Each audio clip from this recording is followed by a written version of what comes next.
left unsaid. Days that can't be counted by the time till rent. Tomorrow's just another like the one that comes next. The corner of the highway that leads to the job at the desk by the boss with the elegant watch. The tick of the clock and the tick of the clock mark the moments till the ticking stops. Lori Rosenkopf, welcome to the podcast.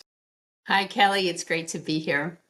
So two things. One, of course, I read the book and then I do my notes, and I think I finally have learned to spell entrepreneurship. So if there's one thing I got out a lot more for the book, but that is one thing that happened. The other thing I thought I'd start with is there's this concept that my wife, Anne, teaches in her class at the Farley Center for Entrepreneurship and Innovation at Northwestern. Oh. She uses techniques from improvisation and comedy to help young entrepreneurs become more agile when pitching. And she talks about the difference between improvisers and stand-up comedians. And improvisers do perspective taking. They take suggestions from the audience to inspire their scene making. Stand-up comics, on the other hand, do perspective giving.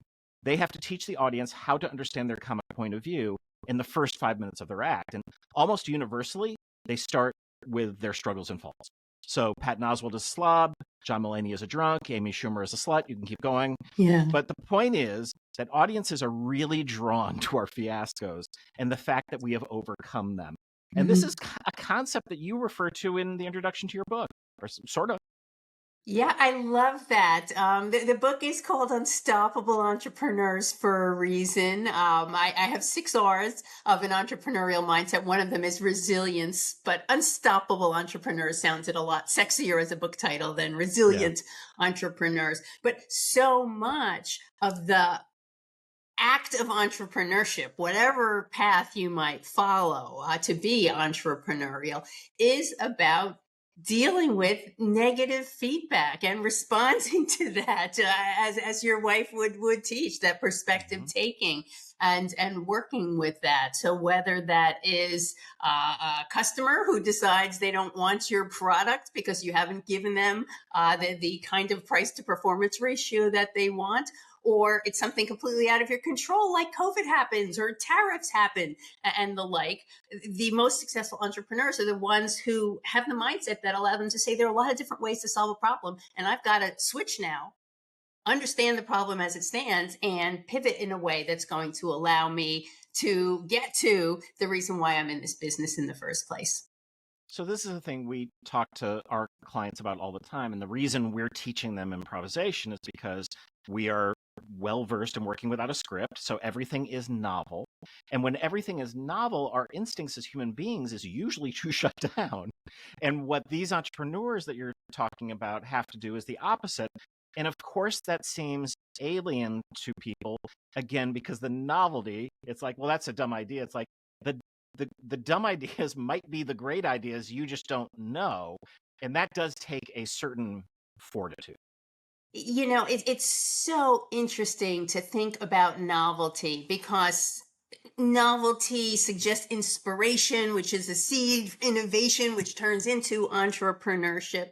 But yet things can also be too novel. There's great research on scientific papers and looking at the citation patterns of these papers. And it turns out that if you put about 90% of your citations in a current field, but then bring 10% in from somewhere else, like those are the papers that get the most attention. If you're all over the place, nobody can make sense of it, right? So there's that right degree of novelty. The way I talk about it in my R's, I use the word recombination, which is an important seed of my own research. How do you take different inputs and mix them together in a way that is a bit more unique? And the most successful entrepreneurs are ones who I think are seeing opportunities before others do, because they have a unique mix of experiences. Quick example, Jackie Reeses is a longtime banker who goes into tech, and she goes to Square, you know, the little white square things where you put your credit card when you're buying a coffee at your local coffee shop. And they're a hardware company making point of sale terminals. But because Jackie is a banker, she says, oh my gosh, this data that's going into these terminals helps us understand if this local coffee shop is a good credit risk. and we can make loans effectively, because it's really hard to know if small businesses are good loan risks, but they can do it at a better price. And she decides to build a bank at Square. And Square Financial Services today is a wholly owned subsidiary of, well, it's now called Block, not Square, but Square Financial Services exists because Jackie saw that, because she was a banker. And so what would look crazy and risky to someone else, to Jackie made perfect sense, because she knew exactly what to do with that data that they were amassing. I love that story. In part, we had Jim on the podcast to talk about, the co-founder of Square. And one of the things I love that he talked about was, as they were sort of perfecting the tech, and I don't know, for people who don't remember, people probably remember this, that it was a little shaky at first. So you had to figure out how to get your credit card to work in these things. Yeah. And then they perfected it, and they found that actually a lot of the merchants were like, oh, we don't like this because we kind of figured out how to do it. And they sort of had to get it a little glitchy to satisfy the customers. And again, it's like, how would you know that if you aren't experimenting? And that's a sort of tricky area. And we're going to go into the different chapters and some of the different entrepreneurs you talk about. But I think, and you talk about this in the book, our perception of these entrepreneurs are scruffy white nerds in garages who are in their 20s. But that's not necessarily what the data shows us is the median entrepreneur. Yeah, and this is a big part of why I wrote the book, Kelly, because the media stereotype is so pervasive. Like you said, drop out of college, get venture funding, build the unicorn, amass great personal wealth, and then hopefully be philanthropic with it. But we could debate that part of the story all day long. But this is not what the students who I'm working with, or the alumni that I see coming out of our programs. They are in a wide variety of industries, not just tech. They are following all different sorts of pathways, not just this big, visible disruption. They are a variety of ages. The average age of successful, even venture-backed entrepreneurs is mid-30s, late 30s, early 40s, after they've amassed some experience. And they're just demographically diverse. So I really wanted to put out there a whole new set of role models, because the ones that we're seeing all the time, while they have done, things of great magnitude, they aren't the ones who are inspiring many, many people. They're off-putting as much as they're inspiring. So let's jump in. So each chapter talks about a sort of a factor. Like the chapter 1 is about disruption. And in that you talk about Amy Errett, if I'm pronouncing her name correctly, who is the CEO of Madison Reed. What did she discover about the hair color industry that she was able to disrupt? So Amy had been a serial entrepreneur. She'd worked as an investor at a venture capital firm, and she understood that pattern recognition for disruption, that you need a really big market where people are buying repeatedly and you can build some sort of a moat. And she did research on all sorts of industries and saw that women's hair color was ripe for disruption. Because what did you have at that time? You'd spend several $100s to go to a salon and get high quality product, or you go buy the stuff on the shelf at the local drugstore or a supermarket that costs $8 and is smelly and full of chemicals. And there was a massive in-between space that she said, I want to get high quality hair color into people's hands at a reasonable price point, $25, what was the treatment. And so she uses all kinds of tech to do this. And lo and behold, not only does she sell it direct to customers, because D2C boom was at this time, 2013, when she was founding, but then she starts selling her great product. She sources from Italy. It's patented. To big box stores like Walmart and Ulta, etc. And then she opens color bars. She calls them color bars. They're hair salons where you can get your hair dyed with Madison Reed products. She has over 100 of them now. And the most interesting thing is, at the beginning, she went around to all the VCs to shop this idea. And I think because it was women's hair color, they did not take it quite as seriously as the analog is Dollar Shave Club, right? Guys need to shave all the time, and almost all guys do it. So it took a while for her to get people to see that the great potential of this market, but that was her insight, and that's why she was off and running. One of the things she says is, quote, I think to be a great entrepreneur, you have to have one thing, self-awareness, end quote. Yes, and across the board. Like that idea of knowing yourself is so Mhm. crucial, both in terms of confronting your biases, understanding your gut, understanding when to pull back and when to go forward. And you don't get, and that also, by having self-awareness, means you have a great sense of humility if you're actually going to be self-aware, because we're all a little off. Yeah, yeah. I heard this repeatedly from a lot of people I spoke to. They'd use different terms, but they would talk about wanting to be in their zone of genius, or, exercising their superpower, like understanding what it is that I do really well and what I really bring to the party, and then surrounding themselves with co-founders or early team members that are complementing those skills rather than repeating the same sort of a personality or skill set. That kind of self-awareness is incredibly important in terms of just making an organization that operates both efficiently and effectively. So Second City is in late stage conversations. I'm looking at my calendar as to when this podcast is coming out, as to whether I can talk about it, but I'm going to talk about it. Okay. We're in late stage conversations with a group out of New York called Funny Girls, and they do improv based training, leadership training for girls grade 3 through 8. And we're looking at launching that in Chicago and having Second City contribute to the curriculum with our expertise in improvisation. I just love what this can do. And so I Hmm. was really intrigued when you talk about Caitlin Grasso, who's the founder and Yes. CEO of Generation. Can you talk about her? Mhm. Yes. Oh, I love Caitlin. I met her when she was halfway through her undergrad program. I was the new vice dean of entrepreneurship at the time. So this is 2013. And I started having office hours for the undergrads. And she was the first person who bounded into my office because she just wanted to meet the new vice dean and tell her what she was doing. And she's the best networker I know. She's built this Uh-huh. incredible network. Caitlin's someone who knew she always wanted to do something entrepreneurial and got into this idea of empowering young women to find careers.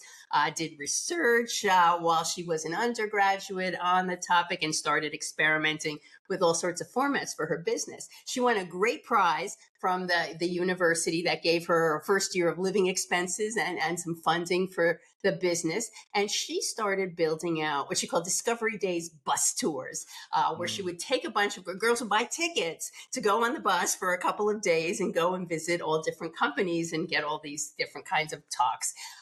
And this starts to build because she's a great networker and she's able to persuade lots of companies to participate, and starts getting a little bit of friends and family sort of money to work with. Then COVID happens, Mm. and you really can't run a bus company No. during COVID. And so she has to go virtual. So the pivot, incredibly important again. And then she realizes she's an ed tech because, like you, she's building curricula that are sellable and now scalable to companies, to educational institutions. She merchandises and the like. And so she essentially bootstrapped her company, just took in small amounts of modest investment and a fair number of grants at the beginning. And now she employs probably about a dozen people at this point. She's very profitable. She won't disclose any details, but she's extremely profitable.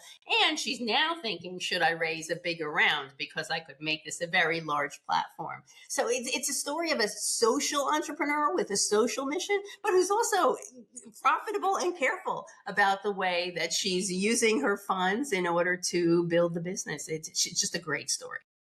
One of the things I've realized, both over the course of my career at Second City, but also over the course of this podcast, talking Mhm. to entrepreneurs, is, man, the world of entrepreneurship and the world of scrappy putting up theater is so similar. Yeah. Because you have to do everything. You have to figure out, okay, what's the play, and then do I have the rights to that? What do I need the rights to? What do I not? Okay, I need a set. Oh, I got to market this.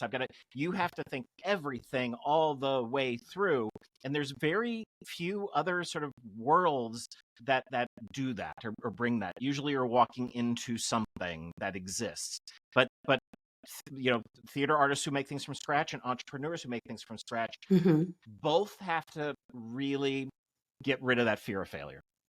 And that rides through every single one of these stories that you tell. Absolutely, absolutely. And some of the best stories I hear are ones where, well, let me tell the story of Joan Lau. So she was a trained neuroscientist, right? She's a PhD scientist working at a big pharmaceutical firm, and making medicine that helps people. So this is a passion for her. But she says, I'm spending a lot of time in meetings discussing whether the pills should come in 2 packs or 4 packs and with a group of 10. And so she wound up after 10 years in big pharma, going to a smaller biotech that her friend was had started, and then she rose to become the CEO. And the next thing you know, she's starts investing in other biotechs, and then finds a partner to invest more fully and build out these teams around this technology they want to commercialize.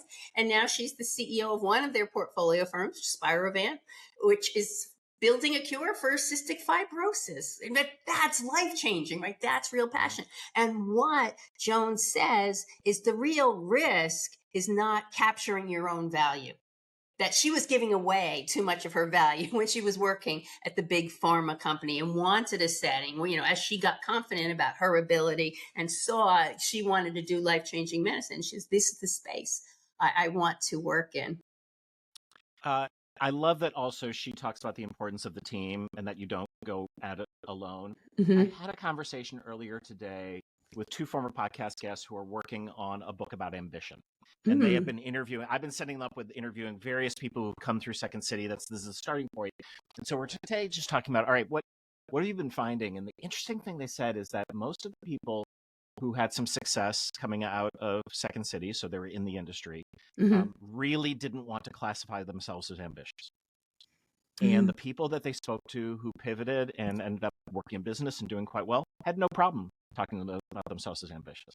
And it got me thinking that perhaps one of the problems we've got, especially sort of in the cultural area, is this cowboy, lone wolf, one person did it sort of mythology that exists in America is really a disservice because it was never true. It's Thomas Edison didn't do this stuff alone, right? Right. He had a lot of people working for him. Right. But it's counter to the thing that we've been fed, which is kind of great man theory, which is also a problem because all your people in this book is like, it is a celebration of collaboration, whether it's funders or clients or partners, the former places they work, mentors. Like the one mentor who told her, the person we were talking about, I think it was Caitlin, that she was a pain in the ass and need to go work for herself somewhere. No, that's Amy. That's Amy. Oh, that's Amy. That was Amy. Thank you. That was Amy. Yeah. But it was hilarious because I'm like, oh, well, that was a gift again that someone else did. Right. So you really do a great service here, which is entrepreneurship. You really place in the center of a group activity. Yeah. I relationships is one of the R's, and you see those relationships. They're important in terms of accessing funding and talent and advice and the like, but also, as you say, that the mentorship and the learning and putting your company, whatever that company is, whether you started from scratch or you're building something within another company or you've acquired something, situating it in the ecosystem of other organizations so that more value can be created, because it's harder and harder for things to be fully lone wolf. I mean, we have lots of sole proprietorships, small businesses in the US, right? 80% of the 35 million businesses in the US are sole proprietorships. But the things that are really growing are always team efforts. Talk to us about Jared Tingle, who is the co-founder and managing partner of Harlem Capital. He's in the chapter 5, which is called The Funder.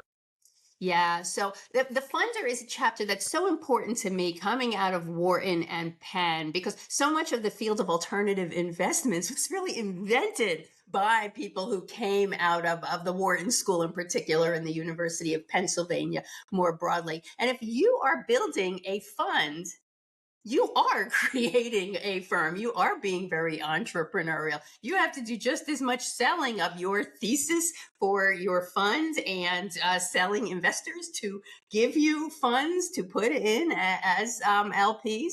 You have to recruit people to work there, and you have to attract the portfolio firms. And so Jared, this is just such a beautiful story. Another person who's a bit of an accidental entrepreneur like Joan, not planning that. Jared went through Wharton as an undergrad and worked a little bit in private equity. And started to amass a little bit of personal funds and started doing some very small investing. And what he did is he started to practice. And Kelly, that practice is so important.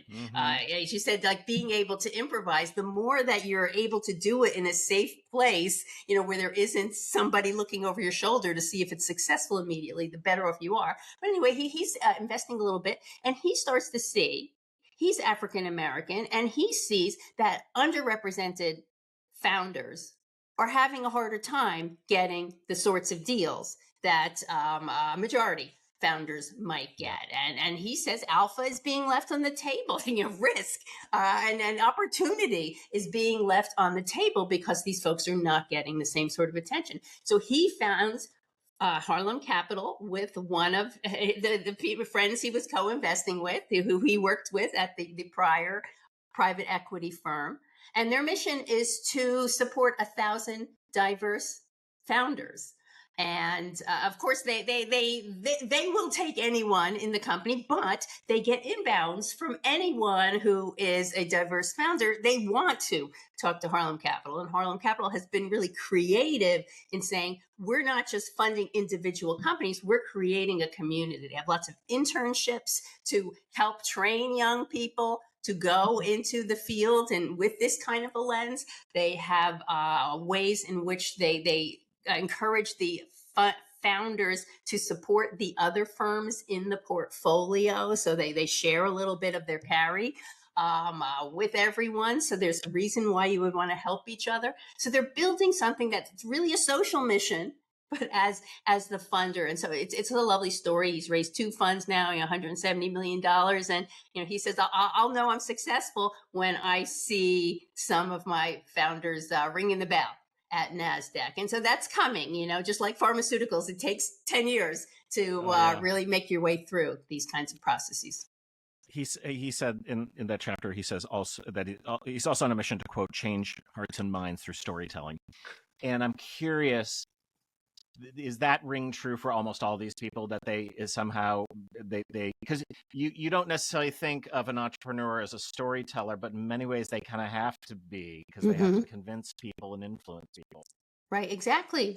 Sales is an incredibly important part of a job, and storytelling is incredibly effective. This is something that I'm just learning now as an academic who historically has been all about, let me get the rigorous, fact-based, statistically significant findings there. But in this new life as an author, writing for the popular press rather than an academic audience, the stories are a lot more compelling. There's a lot of people who are not particularly moved by statistical evidence, but in the stories, they can see themselves, they can see the struggles, and that really does matter. And I think all of my entrepreneurs, to be successful, you have to have this passion for what you're doing. Some of them grow up with the passion. Caitlin helping the young girls, and Jared saying, I want to help diverse founders. So it really comes through them. Others are folks who say, I just want to do something entrepreneurial. Amy Errett was not, when she was 8 years old, saying, I want to become a woman's hair color baron, right? Or baroness. So there is kind of that mix, but you have to get to a point where you are super passionate. And if you hear Amy talk about her customer now, she'll talk about her, like with a capital H, or she. And she's just imagining this person whose life is made so much better by the product. So that passion has to come one way or another. So I'm curious for you, has the process of writing this book and being a storyteller in the way that you have become change how you teach and mentor your kids? So you mean my own kids, or do you mean my students when you say that? I think it's probably both. Well, my own kids are grown humans now. Doesn't They're stop. they're 27 and 32. Yeah, But so to your point, my daughter works in consumer packaged goods, and so she's working for a big company and learning all the ways in which they operate. But it definitely has me saying to her, Taylor, there's got to be a moment where you go off and create something great, because the company isn't going to do it because they won't see the same profit margin and they don't want to run these experiments. But you go out and build something great, and then they'll reacquire you. So I think, yes, my role at Wharton, and of course writing the book, is doing this. And I think also it is changing the way I'm talking to audiences, because I am using these sorts of stories more. Frameworks have always been important and relevant, but particularly in this moment where anyone can type into ChatGPT, give me 3 frameworks for looking at a situation and get some of the same advice I might share with them. It brings a story home. It makes it more resonant for people. I want to talk about Charbel Zreik, if I said that correctly. Yeah, Charbel's right. Yes. So he asked a question at a conference of Thomas Stenberg, Uh-huh. who is the Staples co-founder and former CEO, Right. about his passion for starting Right. a company that sells papers and pens and Post-it notes. And Right. Stenberg's answer, I think, was great. He Yeah. said, I think building a business around your passion is the best way to destroy your value. If Mhm. you like to ski, go ski. If you Right. have some other passion, go do it. But when you make a business decision, it's Mm. about a need in the market. Yeah. That seems really good advice. Well, it's interesting. I started to refer to this with the R of reason, that about half of my entrepreneurs, they really do have some problem in the world that they are passionate about. But that's different from just loving skiing, right? It's, Yeah. I want to help this group do such and such. But then the other half are these folks who just say, I want to be entrepreneurs. And you always know them because they'll tell you stories like, I got suspended for reselling my Halloween candy in middle school. Or I was the best paper boy in town. Or I sold the most Girl Scout cookies. And so they've always sort of had this urge to be an entrepreneur, but they didn't know where to channel it for a while. So like Amy Errett does her search and finds her way to women's hair color, but not until she's had a lot of different experiences that help her see that. It's so funny the way you're talking about this right now. It makes me. Stephen Colbert had the record for most T-shirts sold at Second City when he was selling T-shirts here. Uh-huh. Right, and I can kind of go down that list of Yeah, like, yeah. oh, Adam McKay, the Mhm. famous director, also Mhm. was someone who was fiercely creating over like, and it always had to be new. He never wanted to like do something that was old. And I'm like, oh, and these are Yeah. people who have then crafted these very interesting careers, multifaceted careers that are entrepreneurial in their own right, just in a sort Yeah. of in a creative sector as opposed to a manufacturing or whatever. Well, and so to go back to Charbel's story, it's really quite fascinating because Charbel decides that he wants to acquire a company. He wants to be an entrepreneur. He doesn't want to be working as a consultant telling other people how to do it. He feels that he has enough experience. He's going to raise a fund, a search fund, which will allow him to find a company that he can buy and grow for his investors. And he'll be in charge. And so we call this ETA, entrepreneurship through acquisition. It's the acquirer path in my book. And so he starts searching all over the place. He has parameters of how big he wants the business to be and how quickly it can grow, and winds up buying a business that they install the TV services or no, sorry, it's a Wi-Fi services in hotels, and they're servicing maybe 800 hotels, and grows it to 1,500, and then gets acquired by a company that did the TV services. So as all this is coming together, so it's a great story in terms of returns, but this isn't his passion, and this is his story with Stenberg and if you want to ski, go ski. But here's the interesting part. Now that he's cashed out on that, he's become an investor, and he's investing only in companies that are about inner mastery and mindfulness, because that's what he found helped him to become a good CEO. And this is his real passion. He teaches at Wharton, and he's always saying to me, I just want to teach a course on mindfulness, not on entrepreneurship through acquisition, or both of them together. But so he's come around to his passion once he had enough resources to feel comfortable pursuing it. And I think the thing here is it's not go with your passion as much as you possibly can. It is just different from making a business play. And I see this over and over again with people who are not in my field, who decide they want to put on a Broadway musical. I'm just like, you don't know the first thing about this. Please don't do it, because it will fail, and it always does. And the other day there was a big announcement. This healthcare entrepreneur is taking over a giant building in Chicago, downtown Chicago, and making it like a magic emporium.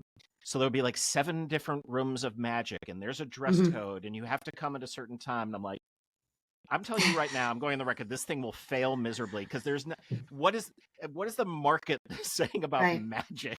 What is the market saying about dress code? What is the market saying about downtown Chicago at night where no one is? I mean, it's just, you're like, I get that you like magic. It's but that's the important thing, like identifying a pain point that isn't your personal pain point alone, and understanding how big is the market, and what will there be customers who are desperate for your solution? Is your solution going to be better than someone else's? When we give advice, what should an entrepreneur do when they're getting started? It's identify pain points through your previous experiences and through the research you can do and the like, but then test the market. Don't just build the whole big emporium and then see if it works. You've made so much investment and you're not going to get it all right.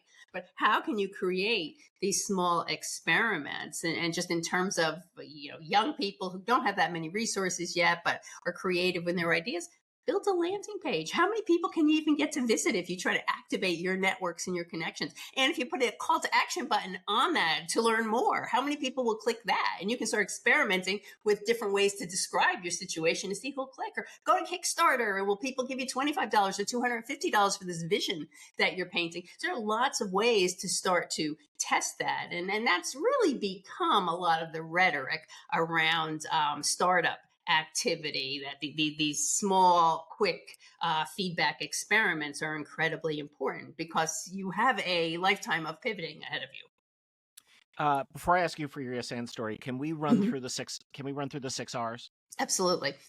So I'll to make it quick, I'll do them in groups of 2. Reason and recombination, I've mentioned each of them, and this is really about what gives you those ideas. How are you seeing insights that others might not see so quickly? Then we have relationships and resources. We talked about relationships, and of course the resources are the funding, the talent, all the inputs that are needed, and those go together. Resilience, we've described as well. And then finally, there's results. And this is really important to me, because I define entrepreneurship as value creation through innovation. And the question is, what kind of value is created? So there's the financial value, but then the social value, the jobs created, the solving the social problems. There's also emotional value. Like, does this feel good to you? And are you comfortable with what you're doing? And is this making a nice lifestyle for you? Different folks have different levels of ambition. And so all of those pieces are important. And it's sort of like a checklist of things that anyone at any point can take stock of where they are. And it's not like you solve reason and recombination first and then go to the others. They're always interacting with each other. But the only other thing I'd say about it is that risk is not one of the R's, because I believe that good entrepreneurs are seeing things because of their combination of experiences that look less risky to them. So it's not like they're running toward the risk, but they're seeing a risk profile differently. That's really interesting. So one of the things we talk about in our work, and recognize that, Second City in our field of improvisation is very much about early stage career, right? So we are getting people young, we are preparing them, they leave, and that's okay, because then they get, Tina Fey leaves, and you're sad because Tina Fey left, but then Amy Poehler comes along or whatever. Right. but we teach them very much to risk, and so that they become comfortable with that, but knowing that when they get in their professional career, that's inside them, but I think it is not part of the combination once you get to this thing that you're doing. And I don't know that I'd ever thought about that before. Yeah, I mean, it's a different way of thinking about a situation, right? Right. Like Yeah, I don't know. I'm no expert on improv, but the idea of putting yourself out there, when it's Chris risky. Farley is flopping around, it's really, really funny. And he Yeah, had to be willing in front of people. Here you can do these crazy things, but if there isn't a market waiting on the other side, being unique doesn't translate into customers necessarily, but it right. feels different in this way of personally putting yourself out there. It's what makes our comedians so fascinating, right? Yeah, very interesting. All right, we always end the podcast asking for a yes and story. Do you have one for us? Well, I do, and it really is the story about the book. And I think I've given you just enough information already that you can really see it happening. So I was writing for 30 years these academic articles, and I thought if I ever put that into a long form book, it would actually be really boring and nobody would really want to read it or buy it. Too narrow of an audience. I never thought of myself in any other way as a writer. But because of my role as an administrator, being vice dean of entrepreneurship and running all these panels, having three entrepreneurs talk about these sorts of stories, I built up this really big network. And I'm doing a panel about a year and a half ago. And my colleague, a prolific writer, Mauro Gann, lots of books, best-selling books, he comes up to me afterwards and says, Lori, you should be writing a book about this. And I have to tell you, Kelly, my first knee-jerk reaction was, oh, I'm not going to No. write that book. I don't know how to write that book. And it wasn't an hour and a half later when I was driving home in the car after the session where I said to myself, Lori, you've been saying for the last 2 years as vice dean of entrepreneurship, you got to tell the story of working entrepreneurs and break this narrative, which is a little bit, sometimes I call it the Stanford narrative of the college Yeah. dropout, et cetera. And you've been thinking you're going to do a TED talk. You should do the book. And then it was like an apple fell on my head and it turned into this yes and moment. Yes, I can do this, and I can get some help from Wharton School Press, which helped me to publish it and helped me learn how to write for this sort of audience. And I can get some help from publicists who connect me with fabulous people like you that are allowing me to share this story to a set of people who I never knew how to reach before. So it's been this just incredibly wonderful and rejuvenating experience for me after over 3 decades at the Wharton School to sort of feel like there's a new aspect of my career, and I'm talking to and influencing a larger set of folks to see how they've already been innovative and how they can be all the more entrepreneurial. So it's like, thank goodness my colleague said that, because it never would have occurred to me. But once he did, an hour and a half later, yes, and. Yeah, I love it. The book is called Unstoppable Entrepreneurs: 7 Paths for Unleashing Successful Startups and Creating Value Through Innovation. Lori Rosenkopf, thank you for coming on the show. Oh, absolutely, Kelly. I really enjoyed speaking with you today.